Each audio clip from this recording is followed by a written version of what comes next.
Welcome back, ladies and gentlemen. Thank you for sticking with us through the long break. We've got our second series of the evening ready to rock and roll. TongFu versus VG.Potential. I'm Zyori, joined once again by syndereN. Sind, what's up, man? Sniper hasn't been picked. Hey. Oh, wow. Whoa. What's up, man? How are you doing? Did you how'd you handle yourself through the break? Did you stay alive? I played a lot of Super Meat Boy. Oh. Oh, and boy. watched a little bit of Witwix. Okay, well, that's cool. He's a streamer, if you don't know him, but yeah. I watched Netflix and tried to nice sleep. play. I closed my eyes just long enough to fantasize about how nice a good 8 hours would be, and then my alarm went off, and here we are. Oh, I thought you were fantasizing about Orchid plays. That's fine. You know, I actually woke up while I was making my coffee, and I was thinking, Orchid plays. I would like to see some of that right now. I really don't. And then I immediately saw S4's face, and I didn't know how to feel about myself. Yeah, that's worrying. Oh, boy. So, TongFu versus VG.Potential. Not sure exactly who the favorite is here, syndereN. Dota 2 Lounge seems to think it is VG.Potential. They're about 58% favorites. These teams fighting for elimination. We haven't seen too much out of VG.Potential and TongFu. Well, they've had some roster changes over the past month or so. So now we've got King J and Bingo joining them here. With XinQ, U9, and IPC. No Kabu or Kion anymore. So maybe a slightly different roster. But I'm excited. Queen of Pain first pick, no surprise there. And VG.Potential, they grabbed Shadow Fiend Earthshaker with their first two. A nice harmonious duo. Sniper still totally ignored here, syndereN. I'm very surprised. I feel like he gets first face banned or picked every single game. VG.Potential chose to ban Treant together with Troll. Troll is banned a lot too. The other three bans for me make perfect sense, but first face banning Treant must be a respect ban against one of TongFu's players, or VG Gaming just hate playing against it. But overall, I think Sniper is actually still a really good pick for both teams. There's plenty of potential as far as laning goes. VG Gaming could safe lane it with Shadow Fiend mid. TongFu could put Quap safe lane and Sniper mid or vice versa, and just run some pretty significant... I mean, as far as mid-game goes, right? Sniper for both sides. If he's better for a team, it's probably TongFu just because he can prevent Axe from blinking all the time, and same for Shaker, and same for Shadow Fiend. With the Shrapnel, and just being very long range is nice against a lineup like VG Gaming's, I think. I'm going to keep saying VG Gaming. I know it's VG Gaming Potential. Well, that's better than calling them VG Polar, which I've been known to do on occasion. So if you hear any polars pop out, feel free to correct me with a good potential slap to the face. It's tricky. A virtual slap? Yep. Sure. VGP. We'll do the best we can. It's kind of like ICP, but VGP. So... I don't know that they're going to take the sniper here. TongFu are very light on disable right now. They've got a slow from the Quap, a stun from the Rubik, and you've got the silence from Silencer. But lacking on the control, you look at VG.Potential over there, and they've got Fissure, you've got your Blink Axe, you've got Light Strike Array. There is a ton of burst damage and a ton of control across these four heroes. Yeah, the Silencer is going to be really great against the potential of Potential. Against their openings, you can imagine the team fights breaking out in a way where Axe blinks and calls, and then having Silencer as a counterplay is really great. I guess that's the main reason they picked it at this point. There's no other, there's no hero here that Silencer is extremely good against. Global Silence against Requiem, I guess, is also nice, and to an extent at preventing Shaker from getting the combo off, but a lot of the time the damage has already been done. If he gets a good Blink Echo, even if the Fissure doesn't come, there's someone else who can follow up before Global comes out.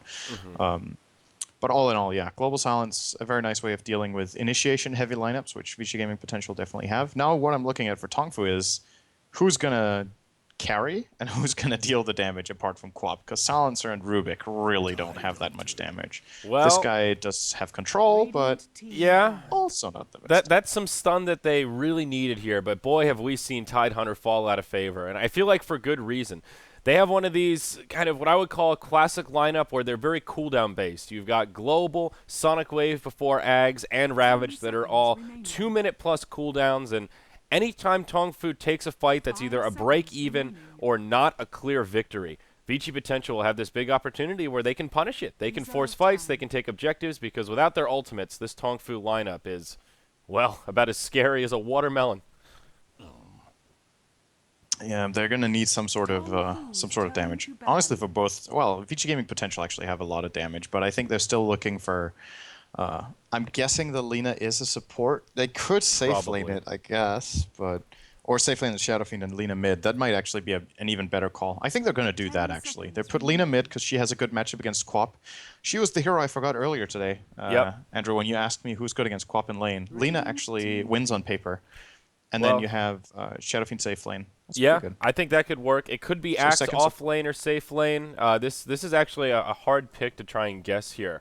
TongFu think they're looking for their position 1, and it looks like they were right. Slark will be their final pickup, and I really like this here. Could maybe rush a Shadow Blade, have a little bit of scouting momentum, and there's this window around like 12, 13, maybe 15 minutes when VG.Potential are really going to start coming online. Axe should have his Blink Dagger. Lina will probably, well, not have a Yules, but at least be level 6 by then. Shadow Fiend will probably have his Yules or Mech, and Slark maybe has a Shadow Blade, maybe has a Blink, and there's just so much kill potential.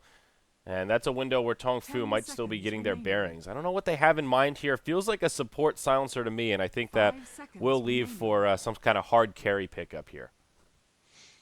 Yeah, they need something against that Slark.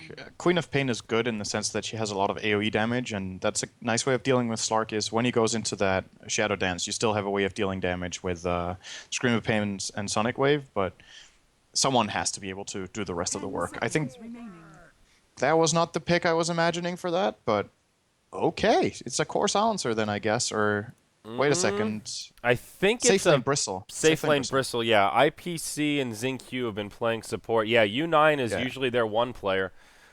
So, all right, Bristle back it is. Not a lot of late game on this TongFu team. Bristle Quap, they need a lot of momentum to really go into that late game, especially against the Slark Shadow Fiend Axe. That's a lot of kill power. I like this VG draft just a little bit better. They're just not stuck on timers. They've got these shorter cooldown ultimates, and I don't know. I think they can just afford to be a lot more active in this mid game.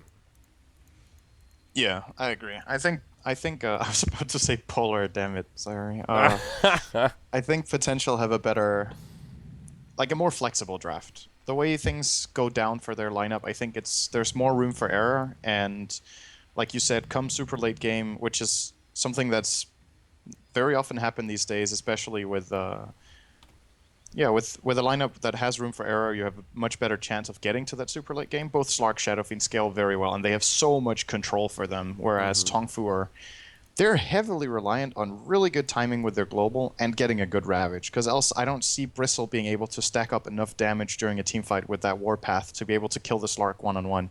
If there's one thing Slark likes in a teamfight, it's that it goes long. He gets to regen again by just running into the fog for a moment, and he steals a crapload of agility against a hero like Bristleback, who doesn't die fast. He just keeps hitting him and stacking up, and then if they haven't lost the fight by then, he's going to be able to 1-on-2 or maybe even 1-on-3 TongFu's heroes. Yeah, I would tend to agree. I mean, I look at this TongFu lineup, and at what stage in the game are they supposed to have an advantage? And I guess it's like in that mid game when all of their ultimates are off cooldown, that's their time to strike, but not a lot of pushing power. They've got some Roche control with the Bristle and his minus armor, but not a particularly fast Roche lineup. It feels like a group of 5 heroes that are all individually very powerful, but when put together, they're not necessarily that much greater than the sum of their parts.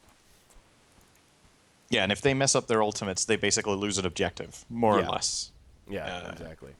If they get a bad Ravage or a bad Global that doesn't do much, Potential have the chance of taking a tier 1 tower or maybe even a Roshan at some point. So they need to be very careful and on point, and they need to get level 6 on Silencer. That's like the biggest concern for me, especially considering the games we saw earlier today, where that was C-Deck, really struggled to find levels on their supports. Rubik and Silencer are an okay roaming duo. If they don't roam well enough, the Silencer has to find experience somewhere. Yeah, that's another fair point. So no skirmish going to break out early on here. Dire will put down both of their observers, get vision of that top rune, and the entryway into the Dire jungle here for their offlaner, Radiant. They will block the pull camp with one of their observers, and they'll save the other for now. I would imagine it'll probably come down with a little bit of rune vision somewhere. Did you get rid of the overlay? I did. I was busy looking at Lena's hair, but yeah, I took it off before the pause. Man, those are some sexy curls. So fiery. Absolutely. All right, Radiant side, we've got Nice flower in the hair. VG.Potential. Secret, he'll be the safe lane farmer here on the Slark. James, he'll be playing on the Lina, supporting down bottom. Looks like they'll do a 2-1-2 with SSS in the mid lane. I believe this is XLL. If you're looking at Vulcan or on Dat Dota, he goes by a couple different names. Dogfights will be supporting here on the Earthshaker, and that puts Yang on the off lane Axe. I don't know if this is going to be a 2-1-2. I think Dogfights just went up there to block off the first wave to give his offlaner a head start. This is a really good fissure. Okay, he went Necro Mastery level 1. If those were raises, I think that's a kill. They had the shot at it, but I'm really surprised with this laning from TongFu. So I think you did not go over them, right? I did not go over TongFu, no. Yeah, so they're putting King J in the top lane on the Queen of Pain together with ZinQ on the Rubik. So he gets to pull and they get to harass the X quite a bit, which is nice. Then they're, at least for starters, they've put LPC on the Silencer mid together with a Bristleback of triple U9 and then offlaning the Tide. So I guess they were expecting Lina to be mid, and therefore they put Bristle there instead of Quap, who has a losing matchup. And then this way they also put more pressure on the Axe. But this is such an easy lane for Shadow Fiend. Like, you should really not underestimate what happens if you give a Shadow Fiend free reign in the mid lane here. I mean, you can especially see on already Radiant, where he has access to the small camp too. Yeah, this is a really good start. I mean, a minute and a half in, 7-1 in CS. This is close to a dream come true. We talked about going Necro Mastery level 1. You'll see some Shadow Fiends favor the Raze first, but he's already got quite a few souls stored up and already given U9 kind of a run for his money here. Offlane Axe. He may end up being the weak point for VG.Potential against this tri-lane. You see how aggressive ZinQ's being here on the Rubik, constantly zoning him out. Tide in a similar situation, close to level 3, but we'll start stacking up Ancients nice and early. We'll actually miss this first stack here. That's a little unfortunate. But it's the thought that counts, right? He's going to stack up Ancients, and he will have something to recover I don't think with. so. I don't think it's the thought that counts, dude. I think stacking the Ancients is actually more important than thinking about it. Actually, although you kind of have right. to think about it first before you get the idea. So it's a chicken and an egg type conundrum here. I'm just trying to give Bingo the benefit of the doubt. You know? He just fucked up, okay? Well, really Dogfights isn't going to more make to it any easier. He's going to get a haster and just keep poking him. Already level 2 on the Shaker. It looks like we'll have another pause come out. Slark getting quite a bit of space. Uh-oh. Zyori Kale out on the field. Watch out. I'll look back. No one wanted to be healthy for too long. It's tricky. All right, so how's the Lina doing? She's just working the jungle. James, and you got to pronounce this properly. It's James with like 8 S's, so it's like James.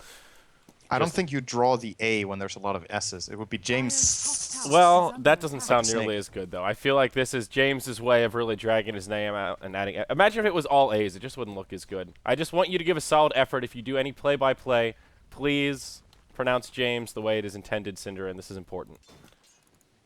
Okay. I will. Don't forget to call dogfights Dog F1 goods. when you're at Uh-oh. it. Yang, he gets telekinesed, and he's fine. He eats a tree. Sorry, that Interesting was skill build on him. from the Axe?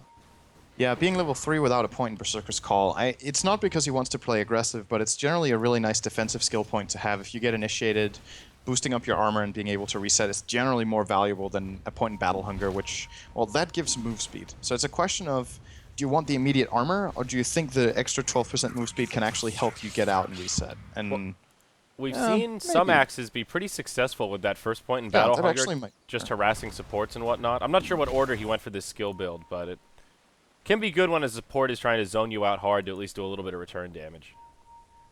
yeah. Now that I think of it, it actually makes perfect sense against a triple ranged lane. Uh-oh, almost first blood coming out Shadow against Fiend. U9 Oh. here. He is getting them low. LPC almost falls victim He's to the actually Shadow dead. He has Razes no as boost. well. That's He's going to for go blood. back in here. Does he find one? Ooh, baby, there's your first blood. SSS draws it. Nicely done with that max range raise.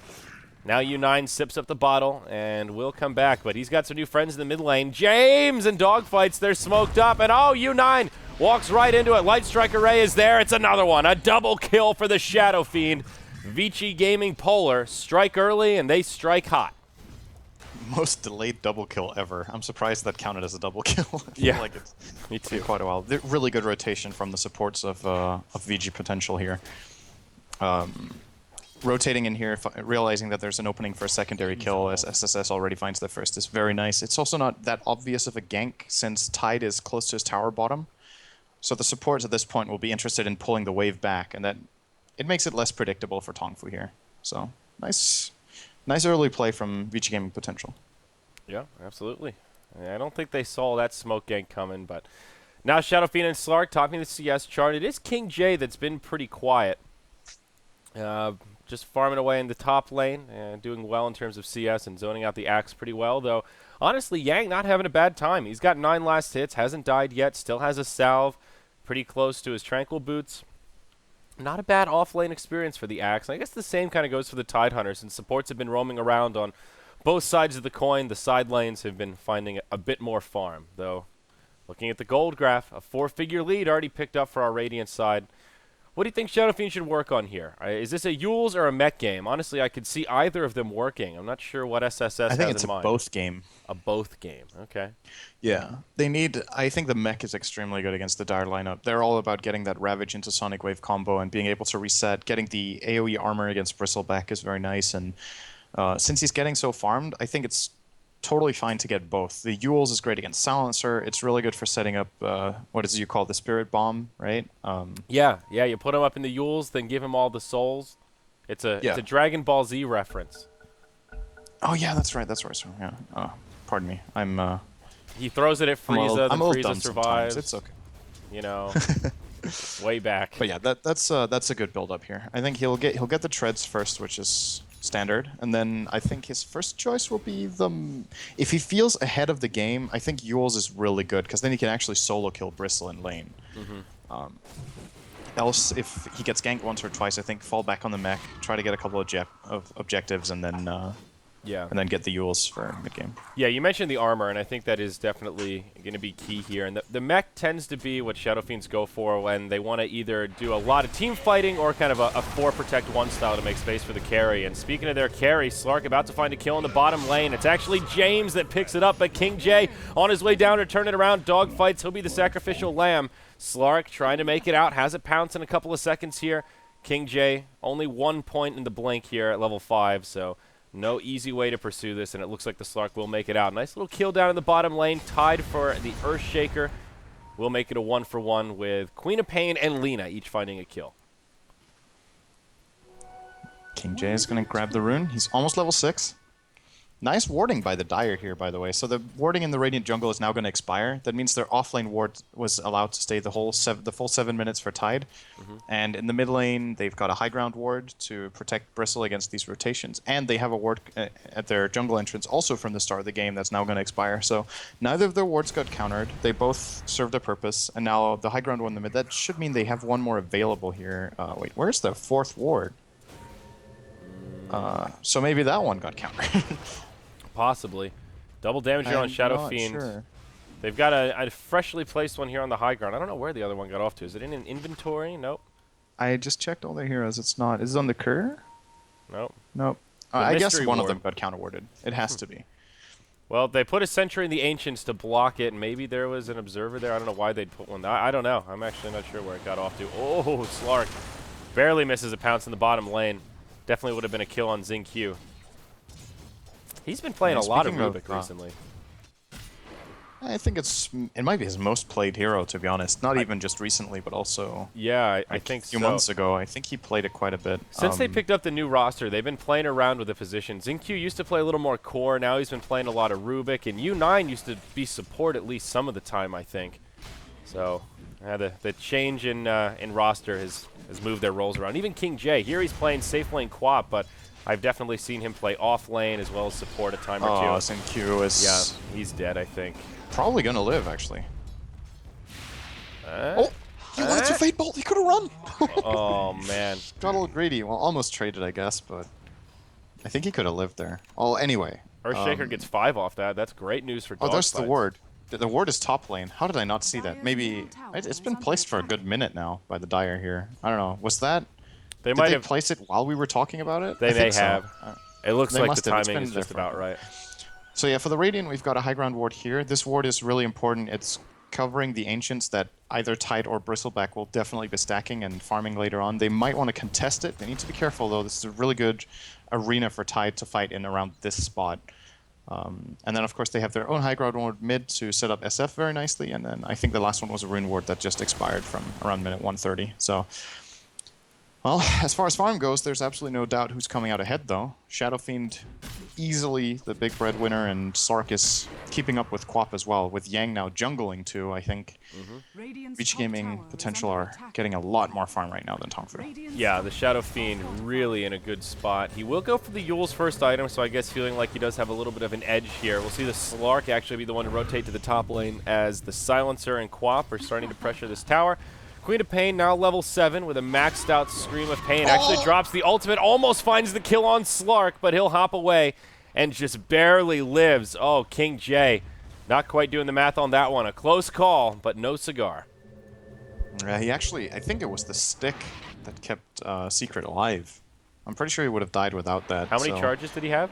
Really clutch. I didn't see, but I'm guessing, so he at least got 3 from the Quap, right? He would get 1 from Blink, 1 from Scream, and 1 from Sonic Wave. So I think he lived with like 50 health after all of that. So it was really close call regardless. And can't blame King J for trying for that one. No, definitely not. And Ancients finally getting stacked up for the Dire. The ward did expire that was blocking it, and Rubik's got a triple stack here for the Tide, which he can start to move into. Now a smoke rotation into the jungle. U9 and Xingqiu, they find Yang. Telekinesis to start things off. He does have a Berserker's Call here, but U9 is hasted up and not getting away from this one. Does what little he can, but it will be a kill for the Bristleback. Nicely done. That'll make him 1-1 now. And he'll just TP out. Looks like he'll head to the top lane, where maybe they can find the Slark here. He will scout it out. He can pounce down whenever he wants. He wants to now. Okay. Easily done. He's all good.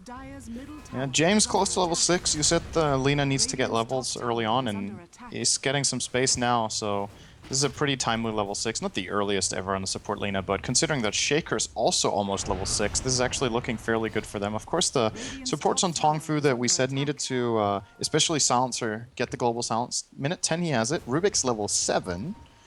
So actually, experience-wise, I think, is this a game where, well, the Radiant is still ahead in experience, but I think the distribution of levels actually currently favors TongFu a little bit, and maybe they look like they try to aggress top here. Nice fissure. Oh, they missed the pounce! Oh, Secret. He does connect a little bit on the Dark Pack, does use his ultimate here. Now, IPC on the run.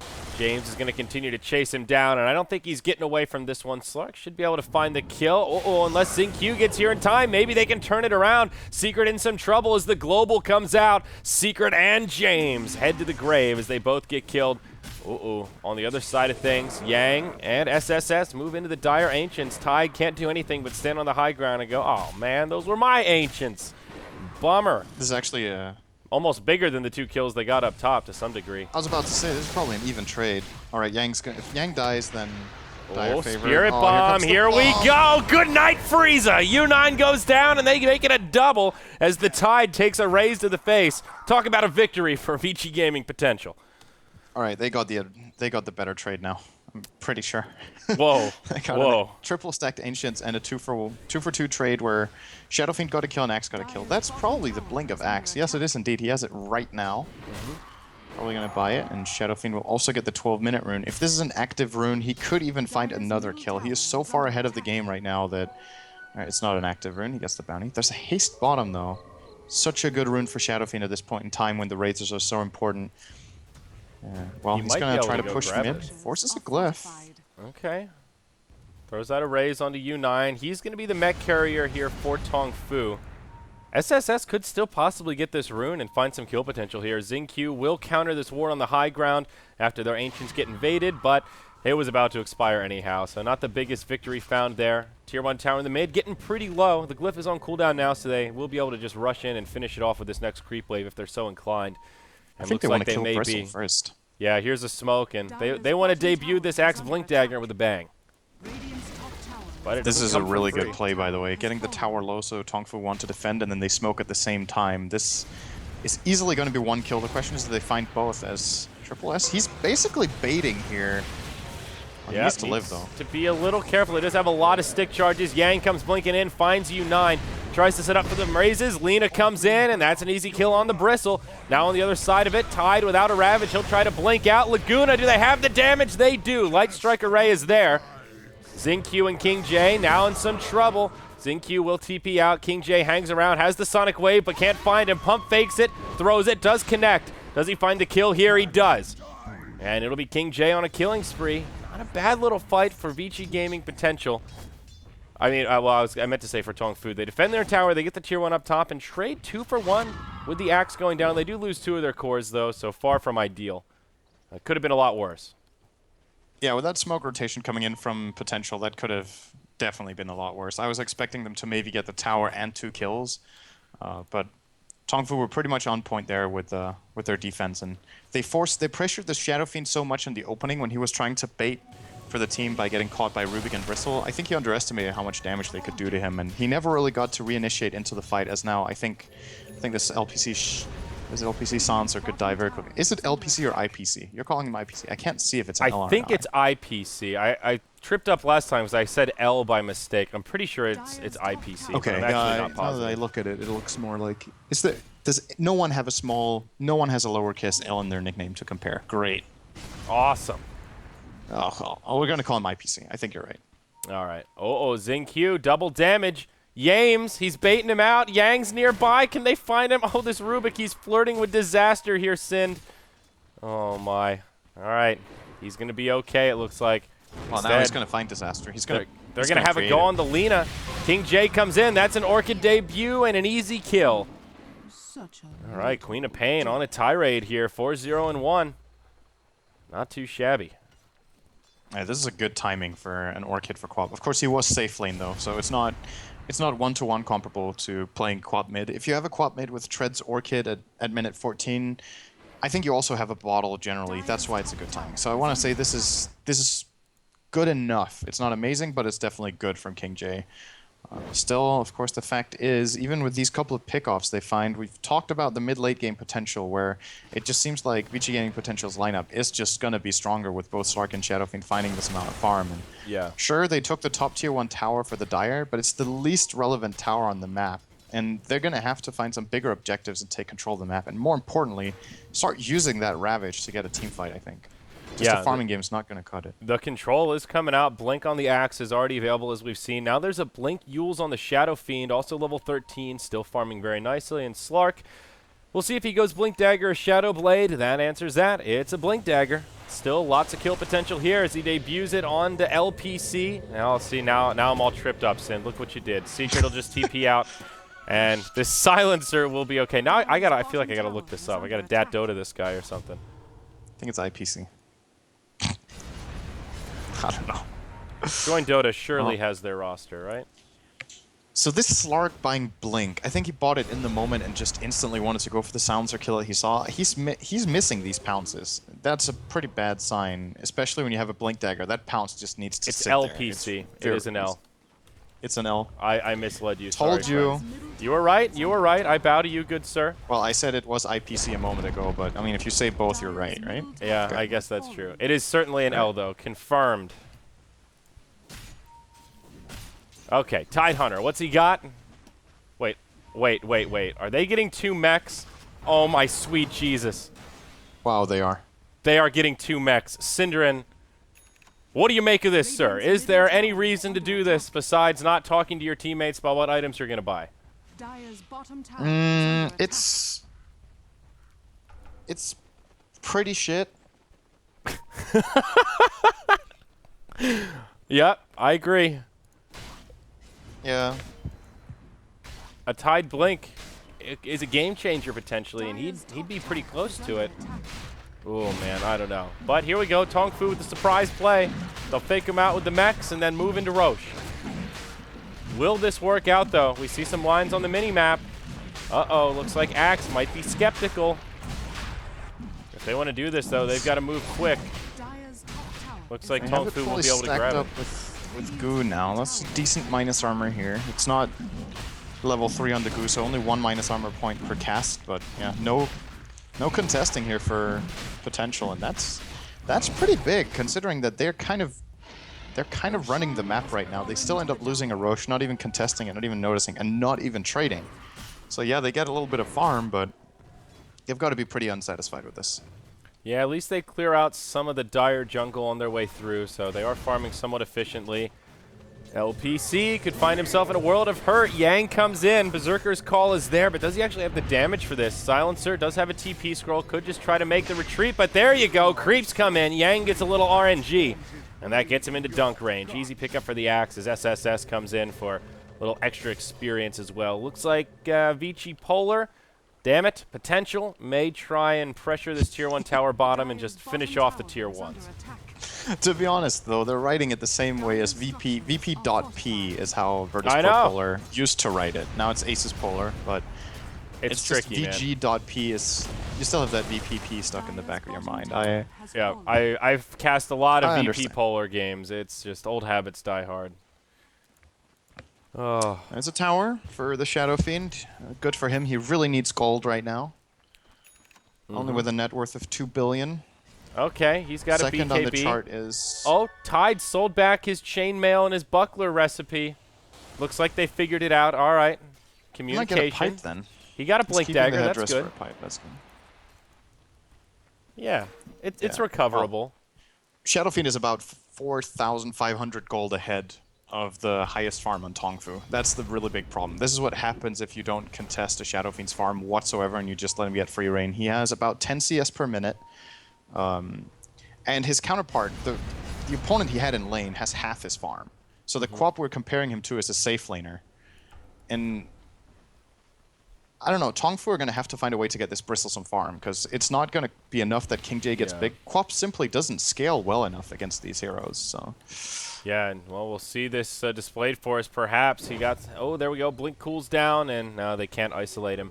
But even though we talked about TongFu having to be careful with these ultimates and making every team fight count, I feel like there is some onus on them to force these mid-game team fights. They have a mech that they haven't really been putting to good use. Bristle could have grabbed some sort of a farming tool to allow him to perhaps scale a little better. They've got an Orchid on the Queen of Pain trying to farm up her Aghanims. If they've got Ravage, Global, and a Sonic Wave, they should be looking for kills. They should be trying to take some map control back and kill somebody.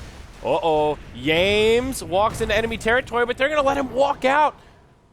Wow, that was a pretty slow reaction. I think they might have had a chance there, but they probably didn't expect this rotation either. Like, walking up that cliff at this point in time with the map vision the Radiant has is super risky, and James just took a chance there. He actually, fortunately for him, got away with it, but... Yeah, he's even closing in on a Yules here, Sin. He's about a recipe away. He's going to need the... yeah, you're right. Just the recipe. So 650 gold. He can get that fairly quickly here.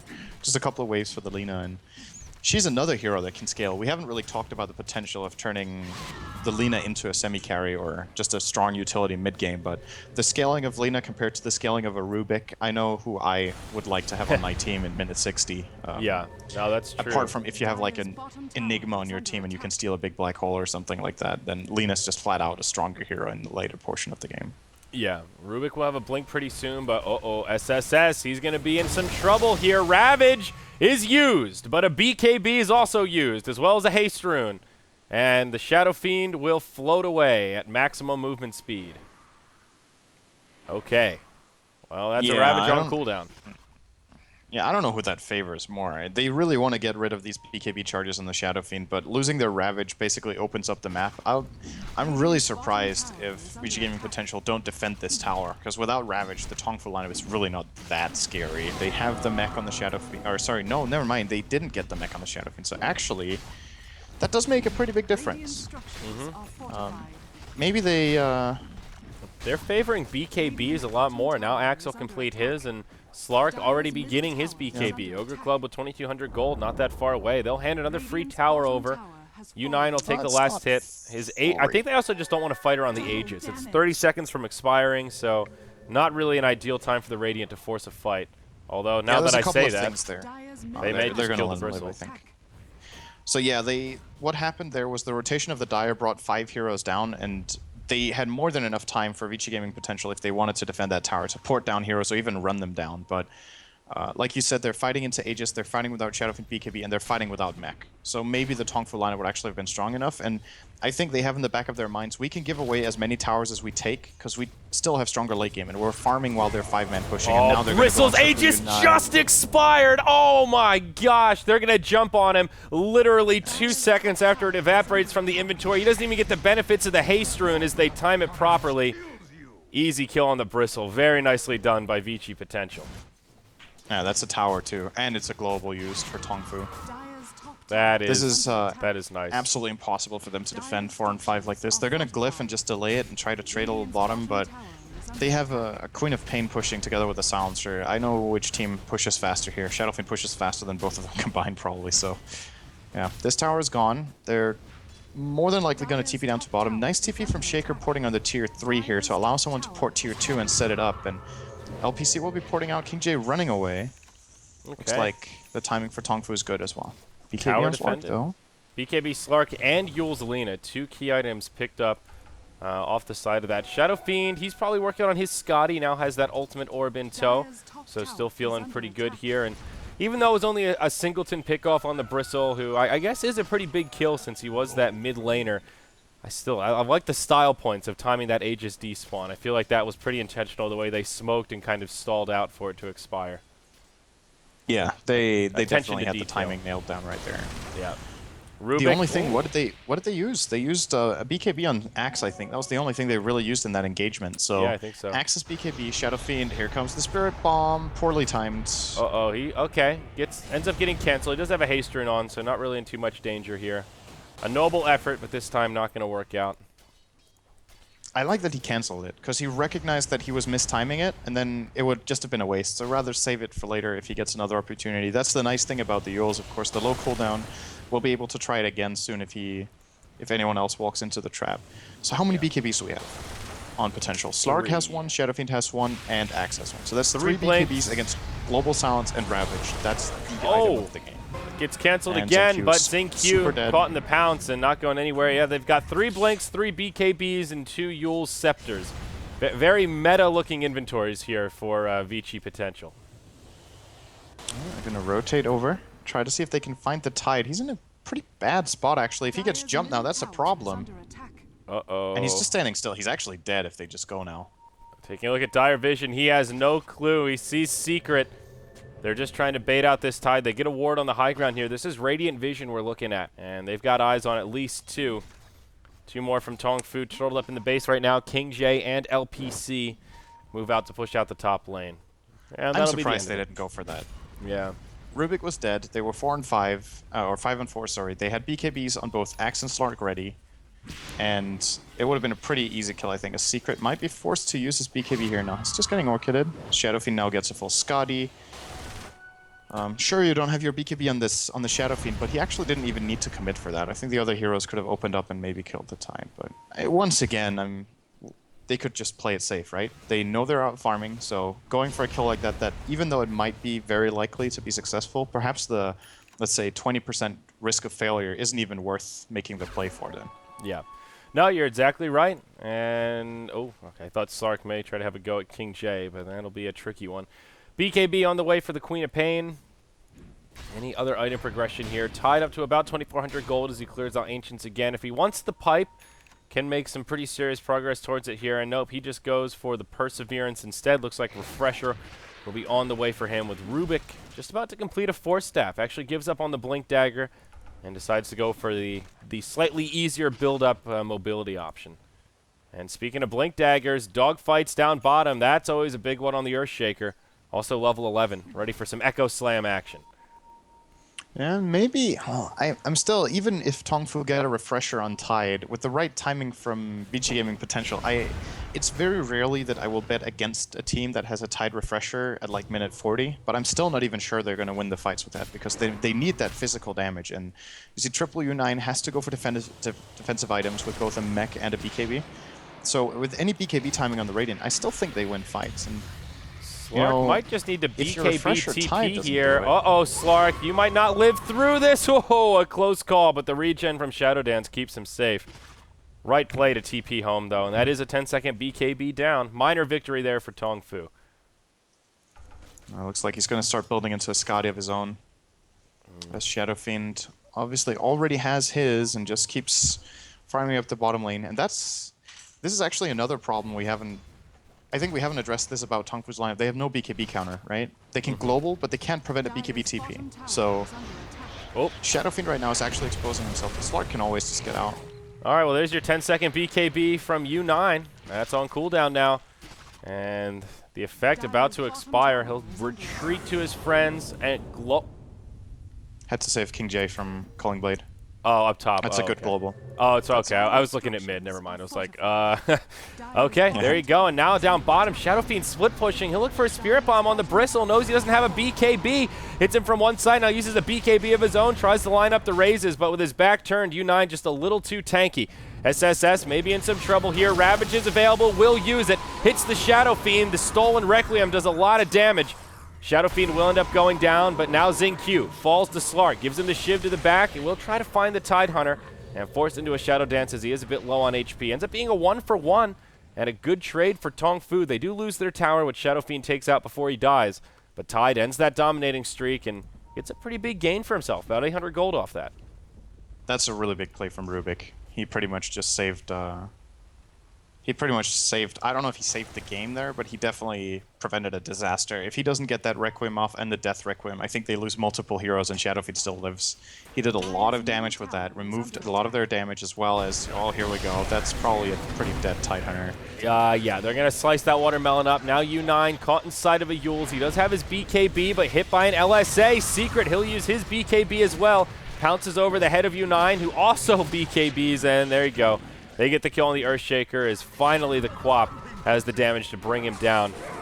A 1-for-1 trade, Yang pushing the bottom lane. TongFu, they keep finding these scrappy little fights where they find a bit of an edge or often these break-evens, but it's just not really enough to stop the farming that VG.Potential have found for themselves. They're still holding on to this 5-figure golden experience edge despite these kind of sloppy fights. Yeah, but the further we get into this, so the Radiant have more BKBs that they're using, and every time a BKB gets used, Tide gets stronger. We need to remember that this double Ravage is going to get more and more of a threat the less and less duration the BKBs have. And with VG.Potential not getting amazing trades by any means, like you said, just even trades, their farm advantage becomes less and less relevant because a big part, let's be honest, you don't buy BKB for the stats, right? It's pretty shit stats for its cost. You buy it for the immunity. So if you look at that gold lead they have, which like you said is about 12,000, and about 12,000 gold goes into the BKBs, well, you can maybe cut their value in half for what they actually do if the timing is right for TongFu, and then suddenly the Tide Refresher will be worth twice as much as you would expect earlier, and we could have ourselves an even mid-game. Whoa, King J, he blinks aggressively, and that's going to cost him. The Shadow Fiend shuts him down with Slark securing the kill. That's a dominating streak ended as now U9 charges forward, gets decapitated by the axe. And just like that, TongFu throw away the little bit of advantage they found for themselves. Tide will blink further into the Nether Realms, and Zyori will hop behind the Tier 2 tower mid. Oh, you could tell King J was thinking twice about that. He was kind of stuttering, do I really want to blink down? And, well, the answer is no. VG.Potential had plenty of reinforcements waiting. Oh, boy, was that painful to watch. And there goes the Tier 2 as well. And this is a pretty big loss. They actually don't even have buybacks, but I think at this point... Oh, wait a second. All right, they just killed Tide. Maybe it's a they double damage Slark. Yeah, he finds an easy pick off on the bottom. Alright, so that one blink from Quap just got 2 heroes killed. Now Tide getting killed is completely separate from it. And you could also say that the Bristle dying was not necessary either. But this one mistake has now turned into 3 mistakes that cost them a Tier 2 tower and a Roche. That's kind of that's the nightmare in a mid-late game situation, is that you make a mistake that turns into multiple ones. It's more forgivable in the early game. Let's say you go for a gank and someone's out of position and you lose 2 heroes instead of 1. I mean, okay, they get a little more golden experience here. They get a lot more golden experience. And the Aegis that last time was in the hands of TongFu is now going to go to VG.Potential on the Slark. Oh my, things getting scary for this dire side here, syndereN. U9 set up on the mid lane. Uh-oh, Zyori 4 stabs out of the base. That'll set up a Spirit Bomb. 1-hit KO on him. As SSS gets yet another kill. Now this Tier 3 tower ripe for the taking.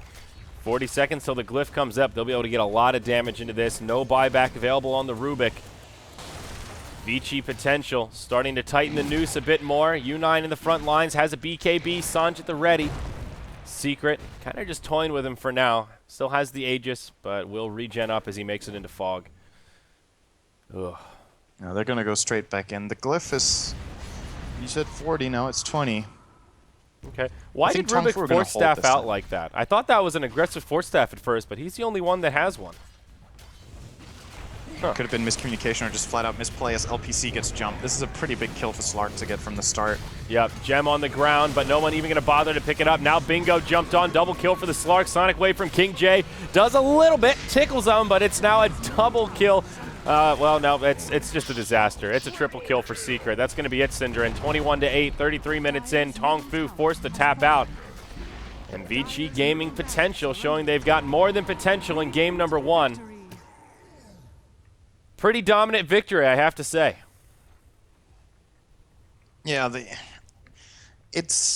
it just seemed like TongFu never really got to play a team fight. They got skirmished way too much. They never found a good Ravage. You see tight ends with 162. Generally, this hero gets a lot of assists because you set up a Ravage, you hit a couple of heroes, and whatever way they die, you get an assist. So this kind of tells the tale of the game that he's part of 3 kills in total. King J being part of 8 on the co-op. Feel like he did what he could. Had a pretty good game. Nice last hits, apart from that one blink mistake, but playing a flawless game when you're under pressure is very, very difficult. They just let VG Gaming Potential farm way too much, and their rotations were also just better. Like the early smoke that gave them a bonus kill, got Shadowfiend really far ahead in the lane. He even found the solo first blood. I think he was alone there, right? Or at least maybe Lina joined. I can't remember. I think he soloed it. I forget. And the way they put their lanes, like putting Bristleback against Shadowfiend, I just feel like is suicide. It's giving Shadowfiend a free lane and actually giving your mid laner a hard lane. And if you don't help him well either, then it's basically a lost... It's not just that Shadowfiend gets free farm, right? Because if you free farm a mid laner, okay, right? But Shadowfiend free farms, your mid laner loses, Shadowfiend snowballs out of control, gets fast Yules, farms the jungle too, and you just saw after, what was it, 20 minutes? He was 4,500 net worth ahead of the co-op.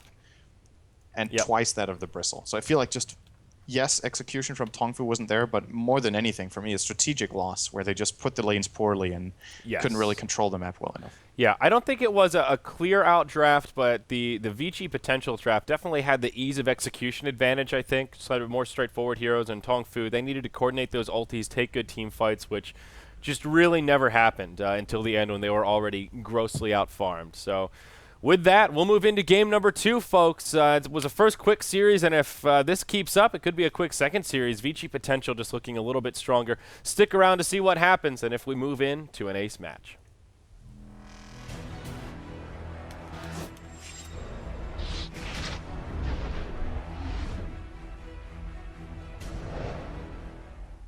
I was actually one of the first people to sign up on Vulcan. It's a chance to not only win money, but do it in a way that's like really exciting. I entered in one